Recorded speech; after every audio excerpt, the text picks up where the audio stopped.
You're watching Global Trade This Week with Pete Mento and Doug Draper.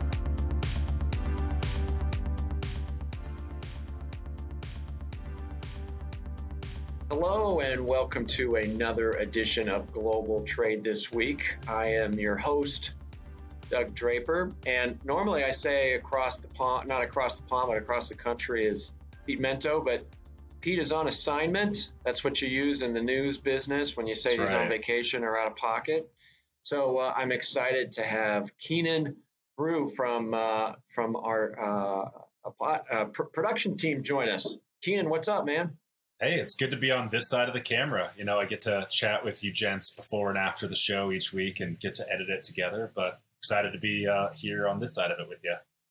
Yeah, that's awesome. It's great to have you. Appreciate it. And before we jump in, just want to remind everybody, Cap Logistics are the ones that put this together. Like Keenan said, he's usually in the box, pushing the buttons and the levers.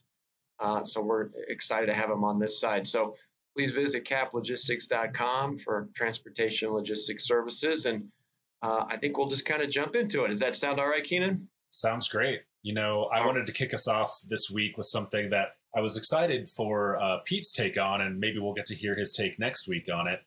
After last week's show, both the Senate and the House passed the Inflation Reduction Act. And so President Biden is due to sign this week, and then they're going to be celebrating it in September and kind of trying to play this all the way through November and actual voting in situations. But the Inflation Reduction Act has that name, though it's really sort of a Build Back Better infrastructure type bill. It's really sort of a clean energy, like climate change bill, which a lot of people like parts of it and different things, though there's not too much in there actually aimed at reducing inflation. It's just one of those things, you know, you got to name stuff to get it passed, even if it has nothing to do with the act itself. I could be wrong. Maybe it's long and there's more analysis, but a lot of the analysis I've seen so far is that it's more like a Build Back Better. They're going to, you know, have $1.5 billion for planting trees. It's like almost a $500 billion act. However, with all that stuff being said, they're also making announcements saying in July, you know, we didn't have as much inflation even before this act.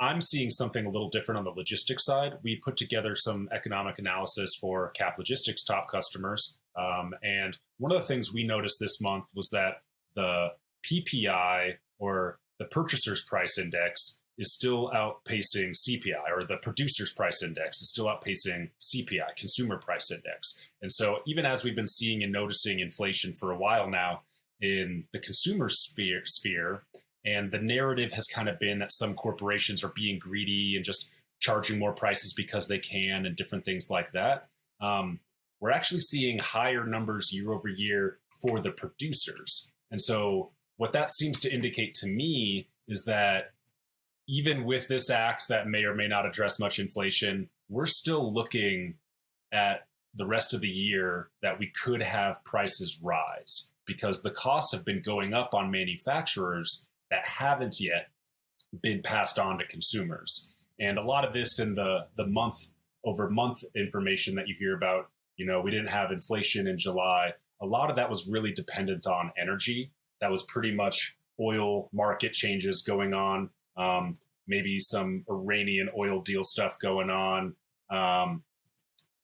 But we're going to be seeing increasing prices for consumers for the next 6 months. It's very possible. You know, I agree with what you and Pete have talked about for certain items, you know, large screen TVs and things like that. There's going to be fire sales. It's going to be cheaper than ever before as the inventory needs to get cleared out and those types of things. There will be some very affordable deals. But overall, I think producers are going to still have to be passing on their costs to their customers. So I know I mentioned a lot. It's kind of a wide-ranging topic, but feel free to wrap on any part of that you see. No, yeah. Well, first, the Build Back Better, Inflation Reduction Act, right? Yeah. I love your take on that because I would agree a little bit. And everything good there, man? Oh, yeah. Just opened up a door. Had a fly buzzing around here. Okay, cool. So I love that take on it. You're exactly right. You start looking at it and you're like, what? I'm not sure. Let's just rebrand what we didn't pass earlier and see what happens. So, but when you had shot over this topic a little bit ago, I'm thinking almost like a seawall, right? The seawall is the production piece of it that you described, and so the waves come in hot and heavy, right? That's the big influx, and the seawall breaks it up a little bit, and then so when you're in port, you still get a little bit of those waves. But that was the first thing that came to mind with your topic. But I think you're right. There's a little bit of buffer there whenever the raw materials are turned into a consumable, whether that's tangible good, food, things of that nature. So anyway, I totally get it. The sea takes a little ways to slow up, but inflation's a number people love to hound on, and that's not the necessarily direct indication of what you and I are experiencing every single day. All of a sudden, our problems are not solved because a report comes out that talks about flat inflation month over month. So I like that take as well. So nice. You and Pete have already been kind of talking about these things with how politics might twinge just the narratives of things. Whether it's the definition of a recession no longer being just 2 quarters of negative or reduced growth GDP, shrinking GDP. You just got to kind of look at the actual number. Like CPI is also one of those things that even before the local politics in this year, over the last several decades, they've been changing what goes in there, what doesn't go in there, how people report on it. And in some cases, those are improvements in trying to make better indexes. And sometimes it's more of, we need the story we need to tell, so we got to make the numbers look that way. I think America does a much better job at giving you actual economic data compared to some countries. Like a lot of people just don't really trust what's happening in China. And China's been having, from what we know, maybe some rough economic times with their finance sector, their housing sector, some of that stuff going on. And so it's one of those where, we're seeing interesting mixed signals. I think we are likely seeing recessionary forces, and we're going to be seeing increased costs being passed from producers to consumers in a lot of ways, even if we have some really crazy deals on TVs this Cyber Friday and such, Cyber Monday and Black Friday and all that stuff. Going to be some crazy deals, but it's going to be a wild ride for the rest of the year. Cool. Yeah, how about your first topic? Kick us off. We're going to have to name that fly. It was leaving me alone all morning until we turn on the camera. Then all of a sudden it wants to have some airtime. Yeah, for sure. So my first topic is related to, can collaboration between competitors, primarily in transportation, help solve our supply chain crisis? I've seen some comments, some writings recently about, hey, let's have competitors collaborate to help reduce some of the congestion, the bottleneck, and the delays. And immediately, Keenan, my thought went to the concept of book smarts and street smarts, right? Book smarts is what you learn in school. In a vacuum, all the things that you're learning, analyzing, putting numbers around really makes sense. And the best laid plans are just that until you get smacked in the face, which what Mike Tyson had said is that's the street smarts, right? So it may sound good on a piece of paper and talk about all the efficiencies and the gains, but the reality, Keenan, is they are competitors. And that's, it may tell competitors, your objective is to do better than your competitors, so your mutual clients will want to work with you instead of the other. So I think it's a little naive, in my personal opinion, that a collaborative effect and engagement will solve all the world's problems, because we have to overcome the concept of collaboration amongst competitors first. Now, I'm sure there's industries out there that's happened. And, if any of our folks are listening and they want to throw some things in the comments about how competitors collaborating have worked, and maybe there's 1 or 2 instances in the supply chain over the years, but I think to solve something monumental as the supply chain crisis, competitors collaborating, I don't think that's really a deal. The only thing I could see happening is if the competitors are using a neutral third party, and that would be kind of the best example I can think of is the final mile. All of the carriers in some form or fashion look at a crowdsourcing final mile delivery. You got folks that are in their cars with their phones trying to make deliveries. So if FedEx, Amazon, UPS to some degree are using final mile crowdsourcing delivery folks, and they are making deliveries for all three entities. I could see that a little bit. The one challenge would be the technologies are proprietary. So if I'm delivering packages on behalf of all three of those carriers, I have three different technologies. Even if they're on my phone, I got to log into a different application to take my picture and upload it. So conceptually, it sounds good. I think it checks a box with some of the environmental concerns that we have. And I really think it's a good idea, but the practicality of it and the street smarts in me, Keenan, says this is a long way from being a realistic solution to some of our supply chain capacities. Maybe in the final mile, but I still think that's quite a ways out.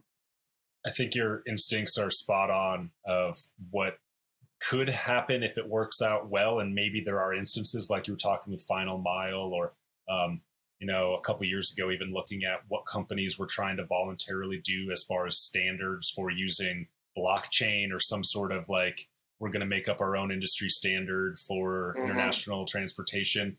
It would kind of work, but then, it does get to everyone wants to own it. Everyone wants to have the data. Everyone wants to be in control because ultimately they are competitors. And if they don't act that way, they will probably be taken out by the competitor who does act more monopolistically and try to create the most value for them and their shareholders and their customers. But there's also intermediate parts where, if everyone's really busy and we can help each other, I think we've probably seen some of that over the last couple of years where we at Cap Logistics get quote requests from other brokers, other people with assets trying to see us to do it. But honestly, we might consider it if it's a strategic partnership, but we're probably going to be working directly with the customers and we're not as interested in coming up with a quote for you and doing your job and then, all that sort of stuff. So it's interesting. I think you're also right that competitors can collaborate more effectively when there is that third party, whether it's a government regulation of this is just the rule, this is how international maritime laws work, this is how this trade agreement works. Now within this framework, do what you will need to do. And then there might be some collaborative wins in there. But the individual companies are pretty incentivized to do the best they can and they want to dominate their space.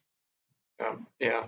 And a regulatory, when you're just saying that, Keenan, there needs to be a regulatory body that will put everybody in their right corner and talk about how they're going to come together to work. Because I could see, hey, we're competitors, but let me go ahead and deliver that final mile for you. And you're like, no, that's okay, but I'll deliver your package on our equipment. And then there's this, U.S. Soviet distrust, so to speak, right? So I think there needs to be a governing regulatory body, which just adds to another layer of chaos. Right. So I don't know. Go down a wormhole on this. Like, do you even want that? If depending on who makes it, is it going to be bureaucrats? Do they know what the industry is or needs? And then another area you'd have to consider is enforcement. Even if you have something like the World Trade Organization, historically, they haven't really been able to enforce a lot of the findings of, China or this country broke this value-added tax, like loophole thing. And then, what can you really do about it? So, interesting topic for sure. Yeah, for sure. Well, we're about ready to jump into our halftime. Excited to hear Keenan's take. Of course, halftime brought to you by Cap Logistics. So, sometimes Pete's halftimes just kind of go off the rails a little bit. So I'm anxious to hear what you have to say there, Keenan. I'll let you go first. Sure. Well, I am stoked. This morning, I just finally successfully compiled and flashed my 3D printer to work again. So this kind of will tie into logistics and industry more broadly, that there's been a rapid decrease in the price and increase in the capability of 3D printers. I'm into technology. I've sort of been following this stuff for a long time. With a coupon, I was able to go to Micro Center here in Colorado and get a $100 3D printer parts. I had to put it together, sort of kit. That would have been $5,000, 5 years ago, 8 years ago, something like that. So the capabilities have really increased of what people can do with these things. And my personal win was that after accidentally breaking it, I had flashed the memory with a voice-activated project I'd used for a different project. So the software was totally borked. Would it turn on? Would it do anything? And I had to learn a lot of firmware to get it all working. But speaking of collaborative, there are areas, especially in open source software, where people like myself and smarter people who do a lot more development work make work available. And then that could become the groundwork, the framework that then a for-profit company in Shenzhen uses this version of software and then makes a little modification and they're selling it. But ultimately, it's being driven by the users, the programmers who are adding and making it. So it was messy. It took a lot of reading and figuring out. But because there's so many good-willed people doing good work without expecting any money, I was able to get my machine up and running again. So pretty stoked about that. The printing will continue. Nice. And what did you say you paid for it? $100? $100. Yeah, wow. 5 years ago, this was like a $5,000 machine equivalent, but now it was $100. Nice. Yeah. Nice.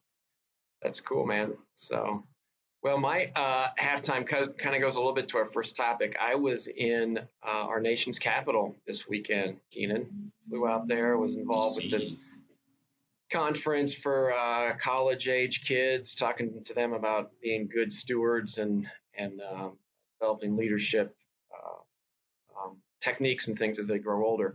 But that's not what this halftime's about. It's about my trip when I went out to do a little sightseeing. And I hadn't been to DC in probably 10 years, right? Okay. So I went out and saw some of the sites on the mall, and a couple things that was kind of disheartening. It wasn't disturbing and I wasn't mad about it. It was just disheartening, is that any place I went to get a good visual, Washington Monument, the White House, everything has a barricade, and then there's a fence around it with barbed wire, and then there's probably some Secret Service cops around, and then the wall or the fence. So that iconic view of the White House with the the black fence in front of it. Well, the reality, it's kind of like when you go on vacation, you're like, here's this beautiful beach in Rio, and then you take a picture of what it actually looks like, and it's horrible. Yeah. So that fence is there, but in front of that fence is another fence that has barbed wire that blocks your view. And in front of that is a Jersey barrier, those big blockades that they put on roads, so you can't even do that. And it was a little disheartening. So I literally turned around, and if you've been there, you just can kind of turn around to an open grass area and look at the Washington Monument. The entire grass area, which is very large, was fenced off. So you couldn't even get on the grass area. So everybody was relegated to the sidewalk, and you got Segway tours and people and tourists. It was just congested, right? It was just blah. And I left. I'm like, this is crazy. This is not what, in my opinion, founding fathers would want to, embrace all these things. So I was shocked at how rigid and fenced off everything was. And then the other piece that took me by surprise was the homelessness, right? I know that's a challenge, especially here in Denver. People from watching the show from Denver, I know that's a big deal across the entire country. And I was shocked that it's pretty bad there as well. And then if you've ever been in there, there's this area called Chinatown, which is like 3 blocks long. And we were walking home from dinner about 11 o'clock at night, and we shot through that area, which probably wasn't the smartest thing to do, but that was pretty rough too. So I don't know. It's the nation's capital, and I was just disheartened a little bit, right? So the good one, Pete, so those are my 2 negatives. The positive was the food was awesome. I went to some amazing restaurants there, and I think the food in Washington, D.C. is spot on. So anyway, the conference, the purpose of myself being there was very successful. So that's the check. A little disheartened with the way you can engage with our national monuments, but the food kicked ass, I'll tell you that. So there you go. Nice. The food was good. Yeah, I wonder how much of that started post 9/11 security state beginning sort of thing. But then I feel like, at least from pictures I've seen, some of that's increased since like the Trump era in the last 4 years, 6 years, where I probably went, I don't know how many years ago now, where there was definitely some of that, but I feel like there's getting more of it. Like, I remember being tapped on the shoulder of, you're not allowed to film here and all this sort of stuff. Yeah. But it feels like I was able to go on the grass. Maybe they rotate it and just try to like give the grass a breathing room is my optimism there. But maybe it is just increasing police state, keep away from the buildings. Like the odds are something could happen. So we got to pretend like everyone could be that threat. I don't know. But yeah, it kind of destroys the magic a little bit, huh? Yeah. Well, if any of our listeners have any take on that too, so please chime in. So, Keenan, let's roll on. Second half of the show. What's your second topic? Yeah, so I've been seeing some, speaking of DC now and the connection with Colorado, I've been seeing some contacts in DC, and it's not just in that one place, but around the world, talking about nuclear energy again. And I've been hearing it from a couple different angles where, a year or two ago, you would hear Chernobyl is the show and everyone's afraid of nuclear meltdowns and this sort of thing. And the green environment is very against nuclear because nuclear kills bunnies or something. And I think maybe Pete's made this argument too, that far fewer people have ever died from the nuclear power generation industry than even coal. I mean, people die in regular coal mining situations or manufacturing. Like, yeah, it's not ideal, but there's just a lot of it. And the standards for nuclear are so high that you end up getting more radiation coming out of a coal power plant than you do for nuclear. So I've just been seeing kind of a resurgence on several fronts. Some Department of Energy type contacts investing in fundamental basic science, as well as larger investment groups. Can we commercialize small modular nuclear reactors? Can they be added on to coal power plants, kind of transition and phase them over? There's obviously a lot of issues. Everyone's maybe nowadays thinking more of Fukushima than 3 Mile Island or Chernobyl, but the TV shows are still big enough that Chernobyl still matters.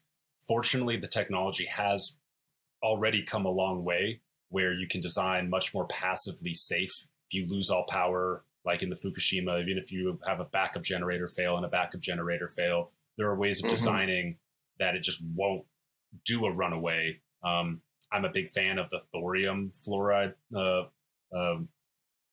molten salt reactors. I think those are cool lifters. That's a big area. But whatever the technology is, I think that is undeniably a clean and reliable source at economics and scale that we'll be seeing. What they're estimating right now is like $1 trillion industry coming up here soon. So is America going to be a leader in it? Is China going to be a leader in it? I'd like to see America do it. But if we're not going to do it, I'd prefer China to do it than not do it. Because otherwise, as far as I'm into solar and I'm into wind, you can't replace all of the needs with those. We need baseline. And that's something I think nuclear can do. And as long as we do it carefully and there's no major accidents, because we do have to overcome a huge PR challenge of people on the environmentalist side, on all sorts of side, who think of it as negative. Even just because it uses the same word as nuclear weapons, we can diverge away from nuclear weapon technology. We're talking about power production. And I was also encouraged to find out, I don't know if you ever read the Whole Earth catalog, like San Francisco 1960s style, like early hippie environmental movement. Apparently the founder of that, Stuart Brand, has been pro-nuclear for a very long time. And I just discovered that there are people like me, techno-hippie economist people, who can make the argument for nuclear with caution, of course. So that's my second topic there. I don't know if you've seen anything recently or what your gut reactions on nuclear technology for sustainability might be. Yeah. I think that in order for that to move forward, it's got to have the biggest PR campaign that the world has ever seen, right? I think that you nailed it, right? I don't think, well, for number two, anytime somebody talks about it, you're going to throw a picture up of Chernobyl or 3 Mile Island, right? And people nowadays weren't even around, 3 Mile Island. So there's this perception. And then the other piece that you mentioned I had not thought of, because I thought of those two things, is just the use of that word around weapons, right? And the destruction that caused in World War II and the devastation whenever those power plants reactors melted down. So people, in my opinion, they're scared. They don't understand it. But the opportunity there, and I, it's not like I can go in there and craft out how a nuclear reactor works. But I think that it just has to overcome the negative perception that it has. And until that is collaboratively put together, it's going to be a tough uphill climb. But there's only so much. The sun and the wind are super important, but that's a third prong that I think can really move mountains as we continue down identifying how to keep our energy moving. So it's a good topic there, Keenan. Good topic. Cheers. And yeah, what do you have for us on the second round? Yeah. So the thing, and I pinged this to you earlier, is that it seems like you can't swing a dead cat around without hearing a story about some company expanding their air freight capacity. So just in the last, I don't know, week or so, and not all this has happened in the last week, but it's gotten some press. But Lufthansa Cargo is expanding, Air Canada, Qantas, DB Schenker has expanded, Maersk, is expanding into air freight, and then just I think it was today or even over the weekend that Vietnam Air is going to start a cargo division. So I just thought it was interesting that air freight, that's the solution to the supply chain challenge. And it certainly is for certain commodities. I get that. And I'm sure there was a lot of underutilized opportunity there. But my question is, are we chasing a consumer buying habit that pivoted really, really quick, right? In the sense that the goods of the economy, we talk about goods and services, and the goods and the appetite for people to consume and put stuff into their homes and their offices and things of that nature during the height of the pandemic was a huge demand.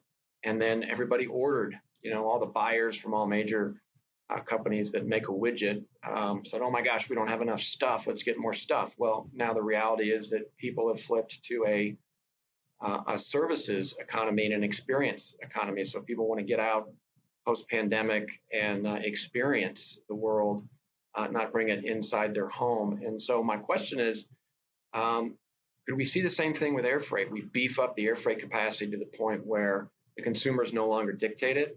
People may just expect and deal with the supply chain craziness that we have. So my take, Keenan, is that I think it's great. Ultimately, there's only a certain type of commodity and price point of commodity that can justify long-term air freight.